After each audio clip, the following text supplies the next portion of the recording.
Assalamualaikum warahmatullahi wabarakatuh. Perkenalkan, nama saya Tegar Jayanaga, NPM 1917051071 dari jurusan Ilmu Komputer. Di sini saya akan menjelaskan tentang aljabar boolean. Pengertian: aljabar boolean atau dalam bahasa Inggris disebut dengan boolean algebra adalah matematika yang digunakan untuk menganalisis dan menyederhanakan gerbang logika pada rangkaian-rangkaian digital elektronika. Boolean pada dasarnya merupakan tipe data yang hanya terdiri dari dua nilai, yaitu true dan false, atau tinggi dan rendah, yang biasanya dilambangkan dengan angka 1 dan 0 pada gerbang logika atau bahasa pemrograman komputer. Aljabar boolean ini pertama kali diperkenalkan oleh seorang matematikawan yang berasal dari Inggris pada tahun 1854. Nama boolean sendiri diambil dari nama penemunya, yaitu George Boole.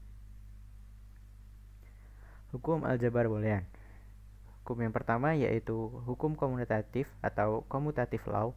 Yang kedua ada hukum asosiatif atau associative law, hukum distributif, hukum AND atau AND law, hukum OR atau OR law, hukum inversi atau inversion law. Hukum komutatif atau commutative law. Hukum komutatif menyatakan bahwa penukaran urutan variabel atau sinyal input tidak akan berpengaruh terhadap output rangkaian logika. Contohnya adalah perkalian gerbang logika N. X dikali Y sama dengan Y kali X. Yang kedua itu penjumlahan gerbang logika OR. X plus Y sama dengan Y plus X. Seperti yang kita lihat pada tabel ini, X dikali Y sama dengan Y dikali X. Dari tabel X kali Y, hasilnya sama dengan tabel Y kali X. Begitu juga dengan gerbang OR, yaitu penjumlahan X plus Y sama dengan Y plus X. Di tabel yang pertama sama dengan tabel yang kedua hasilnya. Catatan, pada penjumlahan dan perkalian, kita dapat menukarkan posisi variabel atau dalam hal ini adalah sinyal input. Hasilnya akan tetap sama atau tidak akan mengubah keluarannya atau outputnya. Hukum asosiatif atau associative law. Hukum asosiatif menyatakan bahwa urutan operasi logika tidak akan berpengaruh terhadap output rangkaian logika. Contohnya adalah perkalian menggunakan gerbang logika N. Itu contohnya W dikali dalam kurung X kali Y sama dengan W dalam kurung W kali X dikali Y.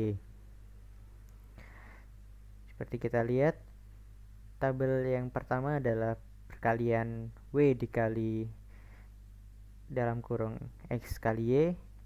Lalu tabel yang kedua adalah dalam kurung W kali X dikali Y. Outputnya adalah Z yang kita lihat di sini adalah hasilnya sama. Hukum distributif. Hukum distributif menyatakan bahwa variabel-variabel atau sinyal input dapat disebarkan tempatnya atau diubah urutan sinyalnya. Perubahan tersebut tidak akan mempengaruhi output keluarannya. Contohnya seperti kita lihat sini, W dikali dalam kurung X plus Y sama dengan WX dikali WY. Seperti kita lihat sini, tabel 1 dan tabel 2 sama, walaupun bentuknya berbeda. Selanjutnya adalah hukum N atau N law. Disebut dengan hukum N karena pada hukum ini menggunakan operasi logika N atau perkalian.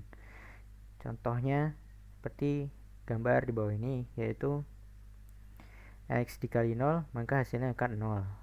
Seperti di tabel ini. Keluarannya adalah Z-nya. X dikali 1 sama dengan X. Kita lihat di sini tabel outputnya. Dan seterusnya. Hukum OR atau OR law. Hukum OR menggunakan operasi logika OR atau penjumlahan. Berikut ini adalah contohnya. Seperti kita lihat seperti sebelumnya, X plus 0 sama dengan X Z adalah keluarannya ini atau outputnya. X plus 1 sama dengan 1 menggunakan gerbang OR dan seterusnya. Lalu selanjutnya adalah hukum inversi atau inversion law. Hukum inversi menggunakan operasi logika NOT. Hukum inversi ini menyatakan jika terjadi inversi ganda atau kebalikan 2 kali, maka hasilnya akan kembali ke nilai aslinya. Seperti contoh di gambar ini, ada X, lalu diinverskan menjadi X bar, lalu di inverse lagi, maka hasilnya akan menjadi X bar 2 kali yang hasilnya sama dengan X. Sekian, terima kasih. Wassalamualaikum warahmatullahi wabarakatuh.